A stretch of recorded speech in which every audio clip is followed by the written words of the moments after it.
What? Shakin! Welcome back, everyone. That was a close one, huh? Undone by the skin of our teeth. That was a real nail biter. But we did it. We didn't blow a lead. We didn't concede in the 80th minute. We didn't go up 2-0, get a red card, and lose 4-2. We've been there lots of times. I can't even pull up one example because it's lots of times. I believe we fixed the mic issues. I apologize. I've recently moved, and I guess it reset my settings. Testing. 1, 2, 1, 2. I believe the mic issues are fixed, so apologies to the 4 people that watch this. Shout out of the day to all my best friends, for those of you that have seen the video. Christian Espinoza, Jamar Ricketts, Asuni Buddha, Mark Anthony K, Benji Kikanovich. The applications are being processed right now, and we'll find out who the new best friend of the team is. But there's so much to cover. It was a bit of a snooze fest at times. There was like a 5-minute stretch where I thought it was going to be a snooze fest. We scored early, right? Beautiful. I'm like, great. And then I'm like, falling a bit asleep, and then just back and forth. It became an electric game. Let's see. I got my notes here. Start of the game, it was sloppy. It was much sloppier than last time. Touches were a bit rough, and we'll get a little more into that later. But it was explosive. We go into the chances. The thing that was a little concerning is it's not versus a great team. SKC are struggling. They've been struggling. It looks like they're struggling even more. I don't want to say they're struggling more this year, but it's not the best team in the world. So to have it this close was a little concerning. I don't feel like they got that many shots, but I also feel like we didn't play as good as we did last game. I feel like last game we played at a higher level. I actually felt like we dropped off this game in multiple categories, defensively and offensively. But the front two got goals. Jose Martinez and Chicho Arango. I don't know why I had to add the accents. I guess I'm trying to practice my Spanish. They got on. They connected for the first one. I think the Joseph assist, it was so perfectly laid off that it seemed it had to be on purpose. But it looked like he was tripping over himself, like the drunken art master of Kung Fu, where you're just kind of falling around and it stumbled. But hey, a goal is a goal, and they were able to connect to that, and Joseph got his there. Joseph also was inches away from ESPN goal of season with that bicycle kick attempt. That was insane.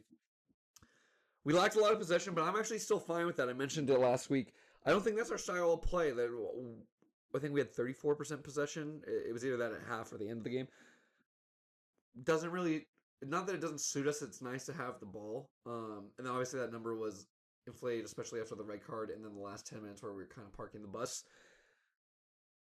We're much a counter-attacking team. I think what's working a lot for Bruce, other than having the numbers, is it took a lot of what Lucci tried doing. It's like, hey, I don't want to mess too much of what's good with this team in the counter, but he's added his guys and added his little flair onto it, and we'll get into my Bruce apologies with Brucey's boys, Bruce and the boys. But we don't have a lot of possession. That's fine. That's not our style. You don't have to be passing around and doing all these tiki-taka things just because Barcelona did it good for a couple years. I mean, they do it great every year, but those really good years around 2008, 2012 doesn't mean every team's got to do that. Just because Pep does something doesn't mean we all got to do it. It's our style of attack, and we're 2-0 so far. I love Bruce's comments. It's just one game. It's just one game. Are you happy? No, I'm never happy. It's just one game. We could have done this better. Well, how about it's just one game. Bundle of sunshine, but hey, wins are wins. I would love to hang out with Bruce and just watch him try and keep the PR together as I drive him insane. Didn't get the clean sheet we wanted. That was my request for the game and what I wanted to see. However, it was a dodgy call, and we kept a clean sheet in open play, so I am going to count that as a sort of a win. I love the corner strats as well. That was another thing I wrote down. I love just put everyone on the goalkeeper, shoot it in. It's working pretty well so far, right? We're doing well. It was really funny when it's like the one time we tried playing top of the box and then the ref hit it. I learned something new. I didn't know that the possession reforms like that, the goalkeeper, if they hit it with inside the box. So that was a cool little thing. Set piece is much better this time around. We actually were able to win some headers and try some challenges. We were able to beat the first defender more than 2-3 times the entire game. I think there's a player that everyone wants to talk about, so we're gonna go to Hernan Lopez. I will be critical. I will be honest. I've been a little friendlier in past things. I'm trying to be a little more straightforward, straight shooter with it. I think it's been a rough first 2 games. I think the first game tried a lot of flair, didn't land a lot of connecting passes. This game was holding onto the ball a lot. There was one play where I was a little frustrated. It was like 5 minutes before the red card. It was a fast break with him, Chicho, and Joseph. They were going down, and he could have played either of them, but he continued to dribble the ball. However, the guy that was on him, and I don't know if he knew, had a yellow.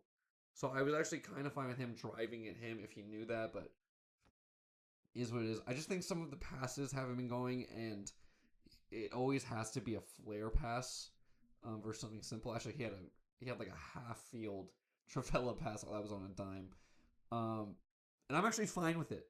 I'm fine with it. Your creative player, your flair player, I think you have to believe in them, and I think you got to give them chances. Don't put pressure on them in that sense.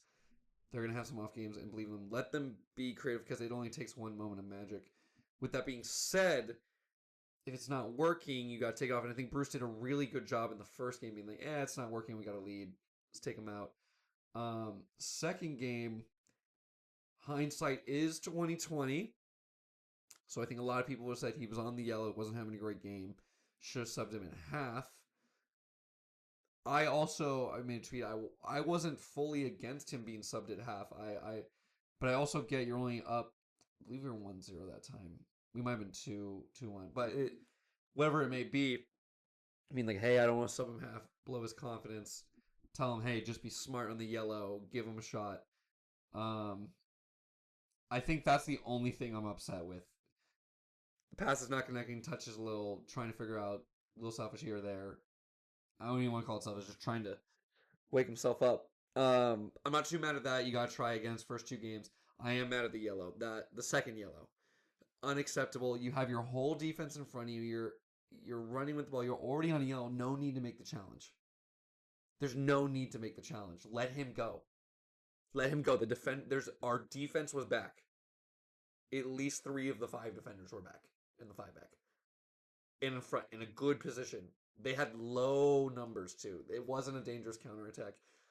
If it's 1-1 through goal, if it's the end of the game and you're trying to hold something on, I understand that. It's start of the second half. You're already on the yellow. He may have lost the ball on that. I don't want to put that on him, but I get you're trying to win back. Just get in front of him. Run. Just run with him. Don't make the challenge. Now we're down for 30 minutes, half an hour. That's the only thing. But, it is what it is. Hopefully he learns from it. That's the only thing I think is a little rough. I also want to say to the fans, remember he's human. I do think it's a little weird that if we really look at it, that we're all sitting here judging these professional athletes. But I have a podcast on it, so who am I to talk? But I think there's a difference between saying, "Oh, I don't think he had a good game. I think tactically this, that, the other. Should have subbed, not working for him," and saying God, he sucks. Let's send him back to Argentina. Thank God he's not playing. Blah blah blah blah.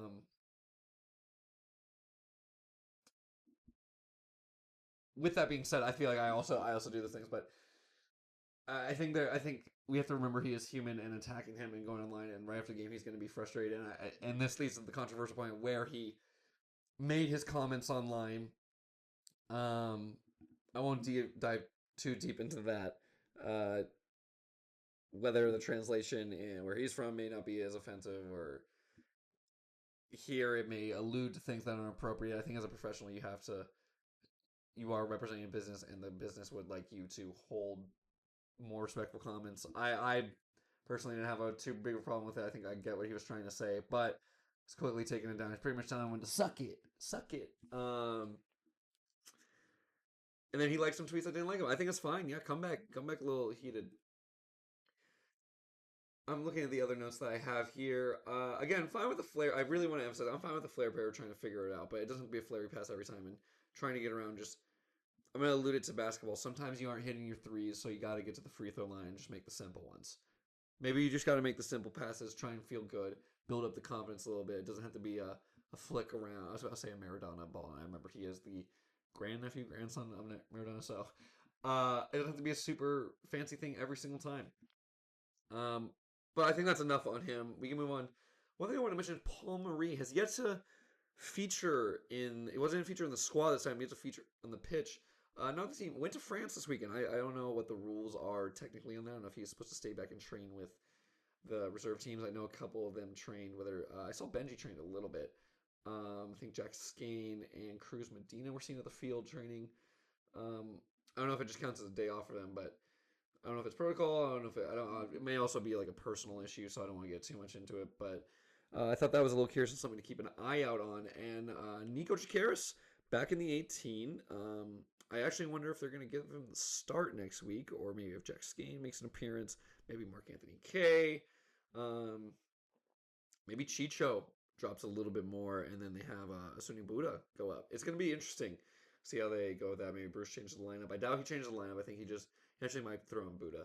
That one actually sounds likable. We'll see how training goes this week. That could be another thing. I'll see how Bruce does with that.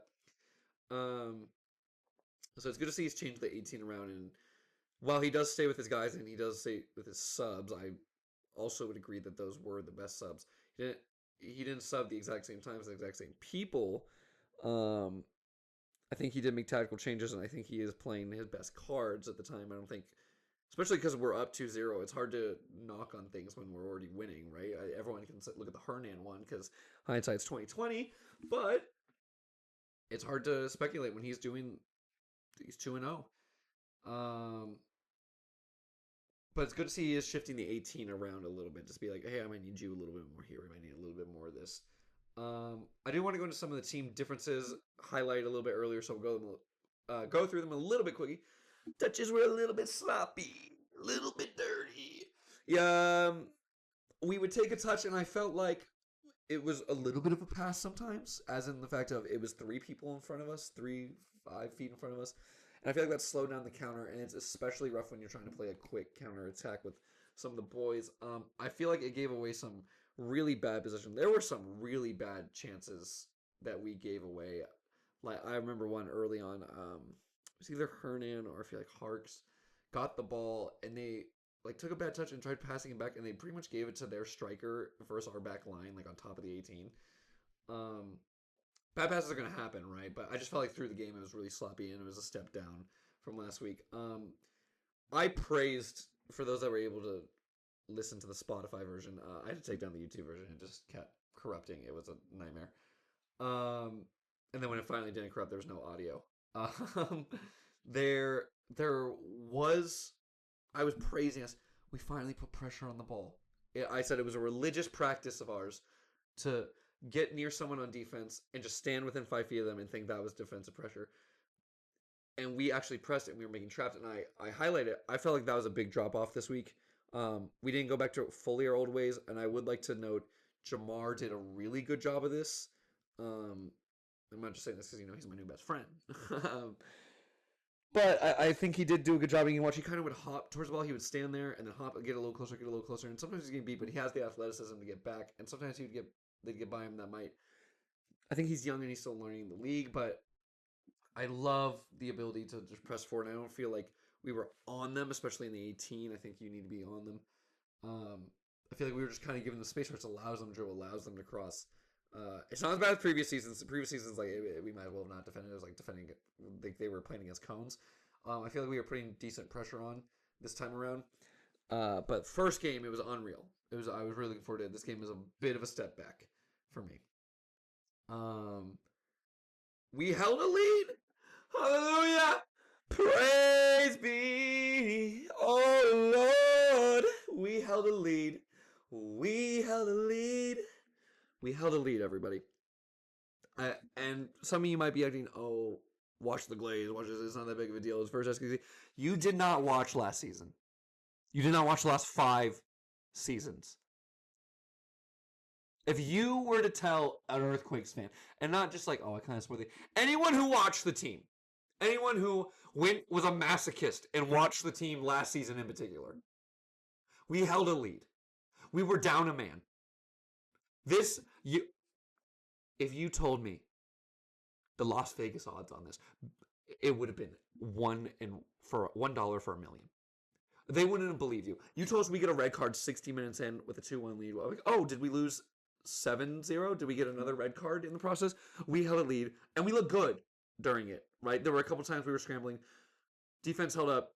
Shout out Romney. There was a over the top ball. SKC were looking pretty bad, to be honest, with their attacking options.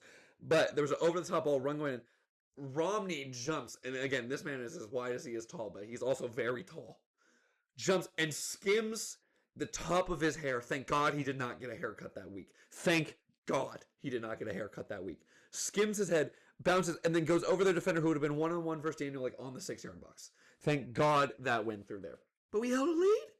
And I know I keep saying it, but it is that stunning to me. And that is testament to us. And I think the biggest thing for us isn't, it goes beyond the physical doing it. I think it's the mental for the boys who were in the squad the last year or last previous years. Like, oh, we can do this. Build a bit of confidence.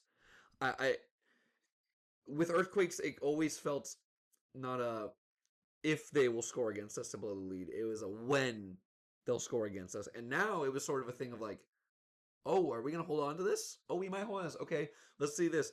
And credit to Bruce. Brucey's boys! Brucey's boys! Brucey brought his boys back. And I think they brought in the confidence like, yeah, we know how to hold a lead. Yeah, no, we're good. We're good. Hold up. Let me show you. We're going to do this. We held the lead, and it was really good for them. I think mentally going forward, it was a thing of like, oh, we can do this. It's not like a, oh, when's it going to happen? I interviewed some of the players, and like it's on the channel. Jackson Newell interview, I believe we even talked about it. It was like kind of a thing of like, oh, guys, it's going to happen. Trying to break that cycle, and this is breaking the cycle. This is a huge step for the Quakes. No matter who it's versus, you just need to see it. You need to see the basket go in. You need to see yourself make a basket every once in a while. And we made a basket tonight. I don't care how many times it went around the rim, bounced, wind, double rim, single rim. It went in, and we got it. So well done to the boys for holding a lead. Everybody put in a shift today. That's the next thing. Everybody put in a shift, right? After that red card, it was run in, run. I've never seen Christian Espinoza so tired. This man runs for a living. Like, I get they all run for a living, but he runs for a living up and down that wing. The ball was about 5 feet away from him, and I just saw his face red, and he just kind of stood there because there were other defenders. Instead of pressing, he's like, and then started passing. He tried jogging. He started walking again. That man was gassed. That man was gassed, and that man has unreal lungs. But I want to give a special shout out because they all put in work. Romney was great. Rodriguez defense. He had to sprint all the way. He was our only attacker on a counterattack and had to sprint all the way back. And I saw him just put his head down. I was like, oh. Ian Harks. I wish we had access to the stats of distance covered. And maybe I just was seeing it. Maybe I just started paying a little more attention to it and it was a placebo. I felt as if Ian Harks was covering so much ground. He was in every attacking push, was in every defensive cover, was in every defensive recover. He was going left. He was going right. He's here. He's there. He's every freaking where. Ian Harks. Ian Harks. I guess I'm going to have to do that chant next game. But yeah, that he ran a half marathon. I believe he ran a half marathon.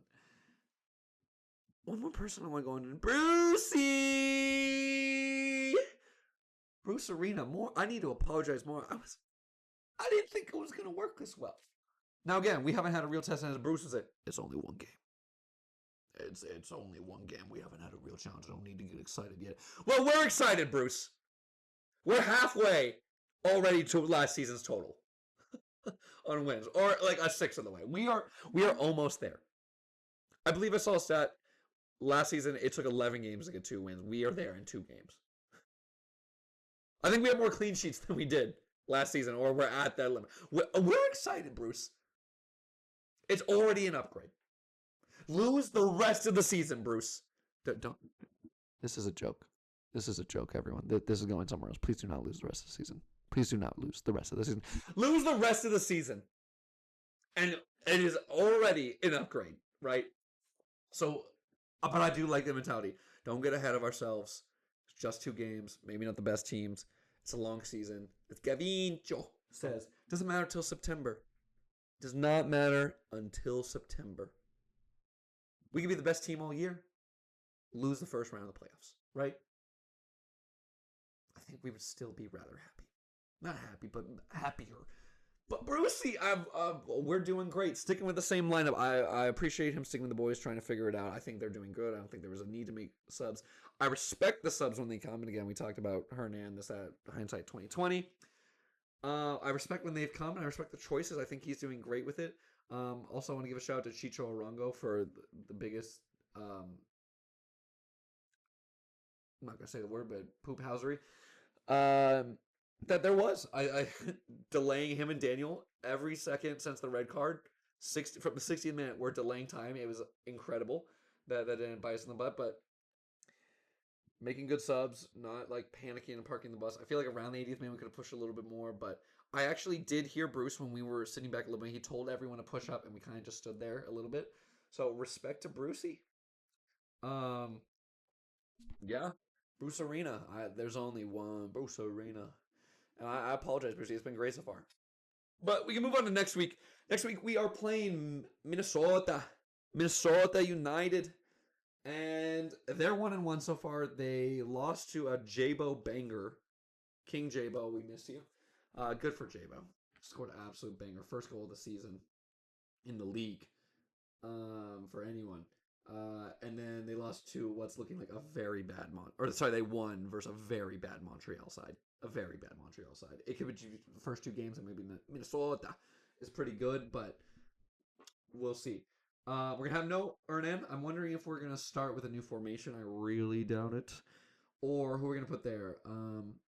Again, we talked about it a little earlier. I think Sonny Boda puts him up there, and then Chicho kind of sits on that 10 role. Joseph still stays up top. Keep the midfield the same. Keep the wing backs the same. Keep the back line the same. But again, you have to see how training and all that goes.